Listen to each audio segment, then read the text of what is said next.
Hey guys, welcome back to the channel. Keith here, Jesse on the camera. Today we're back at Skidmark RC Drift Track, pretty much one of our favorite places to hang out this time of year, kind of in between crawl season and crawl season. So anyhow, we got the DC10 Classic Team ASS car finished up finally. We put a beautiful Team Arlos 24K Diego Sato C6 Corvette with the wide body, absolute beast of a machine. We get the 1320 video, the heat wave on the side. ProNoob ghosted in some money signs because we know this game is all about the money in the end.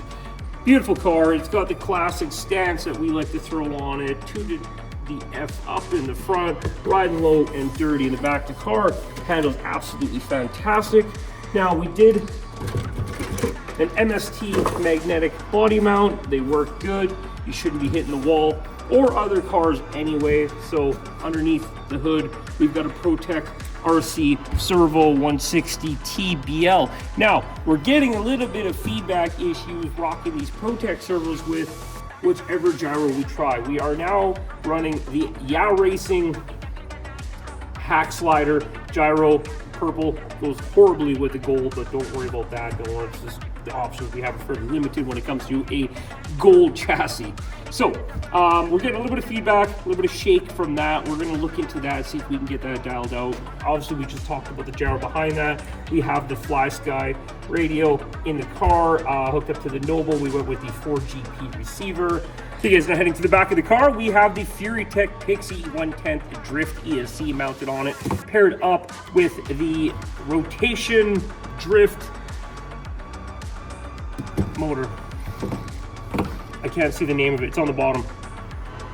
Anyway, limited edition, purple, 10.5. It's a beast of a motor. It screams, runs pretty good. And then we also have this funky slide dash, which is part of that sweet ESC. I know you can pair this with a couple other units. It's basically the same screen you would end up with on your slide tech if you want a slide tech. So you can do all your status from there, plus all your controls. You can change screens, blah, blah, blah, blah, blah, all the settings, everything.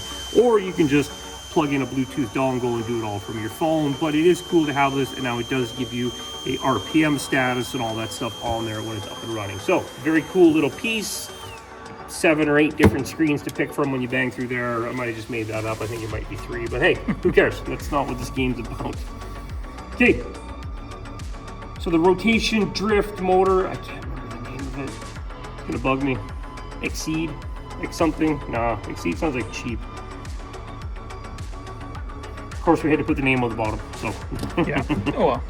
Okay, so out of the box, we made a couple changes to the kit that you can see here. We are riding a little bit high, and we have some nice sag to the suspension. We're not sitting all the way up, we're not sitting all the way down, we're kind of sitting in the middle, and that's kind of what you want. The car tells you in the kit to put the short rod end on. We went with a long rod end so we can actually get into the middle of the spring when it's under a bit of tension, so we're sitting in that sag of the suspension, front and rear. We have the classic, like I just said, higher in the front, lower in the rear. It's not as bad as looking as what we have the body set to, and part of that limitation with the body is with these MST mounts, unless we cut them down, that's kind of where we're at. But again, that is the style and look I like on my drift cars, so we're gonna rock that. Very nice rollout on the car. The gear train is Team Associated. Of course, it's going to be nice and smooth. They've been at this game for a long time. The chassis design is quite a bit different, being aluminum and having this flexed bone or whatever you want to call it in the middle. Look at that's falling out. Who built this? The next one too. What the heck is that? We're going to have a talk with the builders of that. That's weird. Yeah. Did I build this? And the next option we're going to have to change, if you checked out Roadside RC, Troy had mentioned that you need to change out these ball studs because they bind on the rod ends at full droop. At full droop, they get a little tight. This car can actually droop down a lot farther in the front, but we're caught on the balls right now.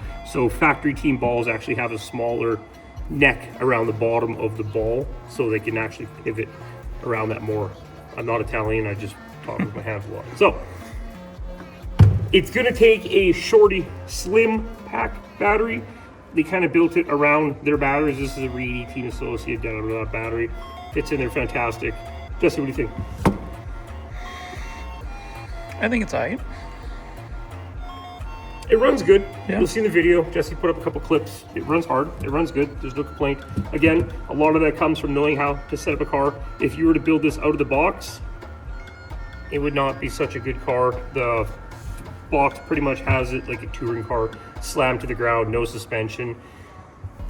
Just because a company releases a drift car doesn't mean they understand drifting. It's a bit of a science, and people that are watching the video that know drifting will know what I'm talking about. Anyhow, short, sweet video. We'll see you guys after you check out some drifting. We'll see you back here next week, or check out some other videos in the library. Peace.